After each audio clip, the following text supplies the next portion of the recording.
Night Hunter, thank you. Projections for running backs this season. Who ends up the workhorse, and will McKinnon once again be a machine? Yes. I'm not sure what SNG means, so you'll have to elaborate. I think snag machine is more what that was going for. Okay. Gotcha. Go ahead. How do you see it breaking down? Oh, it's tough, man. I was on 810 this afternoon with Sterling. And if Pacheco's healthy and he starts the season relatively healthy, I think 900 to 1,000 plus yards is well within reach for him, and 10 to 12 touchdowns. Easy. I think he can get double-digit touchdowns in this offense quite easy, just because of the way defenses are playing him. But again, if he's not healthy to start the season, things change. I think Clyde's going to end up being your quote-unquote number one, the guy who's the 1 and 2 down, with McKinnon playing a little bit more. I still think that Clyde can be a useful player in this offense and be an efficient player. I think that's the big thing for him now. It's not necessarily coming out and having a huge number season. It's being efficient. When you're out there, have an impact. When they're targeted, catch the football, make something happen. When you get a carry, get 4 to 5 yards, okay? Just find a way to be impactful. And I could see him getting to, it depends on his usage, but 300-ish yards on the ground if Pacheco is that workhorse guy-ish on first and second down. And I think Clyde could be a 30, 35, 40 pass catcher, receiving back if they want to save McKinnon. I think he can easily do that. And I do think McKinnon will grab a bunch of passes.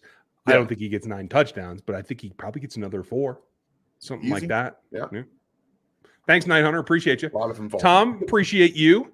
What's up? Are you booked tomorrow? No, we are not. We lost one of our guitar players. He's got a hand issue, so we haven't actually booked out. We played a casino back in March. We actually have been taking a kind of a break this year just to let our guys kind of recover. We're all getting a little bit older. Take a little bit easy. July in the sun is not our favorite thing. So no, but Tom, let us know where you're playing if you're out and about tomorrow. I would love to know as well. So, and I think I've been asked by a couple of people to re-record some of my demos, and I'll probably put them out on the band's channel. If you guys haven't seen the Candy Creek YouTube channel, Candy Creek Band, you can go find us. It's pretty simple. There's only a few videos out there, but I might be putting some stuff up there this year. So we'll find out. There you go. Biz, I hope all is well, as with you. So far, how far up the ranking will our linebacker core go? Where can they get to? I think they can get to – I know that they're ranked different places differently. I think they can get to top 6, okay? Like, in my opinion, in a top 6 linebacking unit this season. I think Drew Tranquill is the key to that. I think we know kind of what Willie Gay and Nick Bolton are going to provide. That coverage linebacker can take them to the next level. It really can. Yeah. So here's the thing.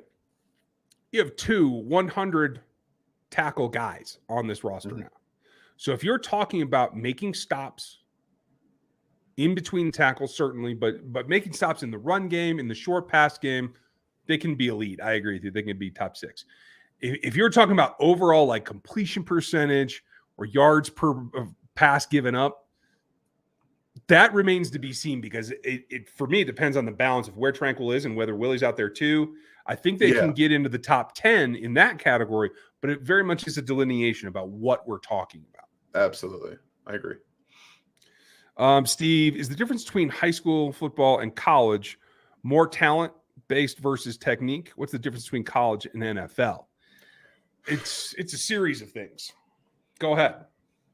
Well, as far as I understand it, from my own personal high school football experience, I was not taught anything because I played in Michigan and no one really cared about teaching people football technically, okay? They didn't really know what they were doing. But schools at high school that are known for recruiting, for doing all that, they are taught technique and they are taught talent. They have talent. So the jump from high school to college is that you're playing all the best players in high school at the college level now, and all the best athletes in high school from all around the country in college now. That's what you're doing. And it's the same thing from college to the NFL.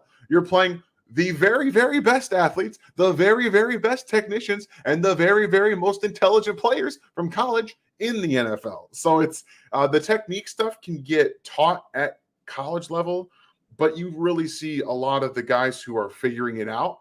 The technique hits home in the NFL. Like if you have it in college, that's fantastic. If you don't, you're going to learn it more in the NFL. They're going to hone all of the technique and stuff you have in the NFL level too.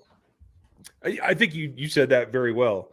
The big difference is you can get by in college by being an elite high school athlete and not knowing what the hell you're doing.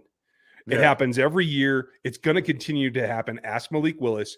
Guys that have physical talent get brought up and posted into the NFL who don't have the mental experience, the visual experience to understand what they're doing. They can still make it. Malik Willis may become a quality quarterback, but he's got learning to do.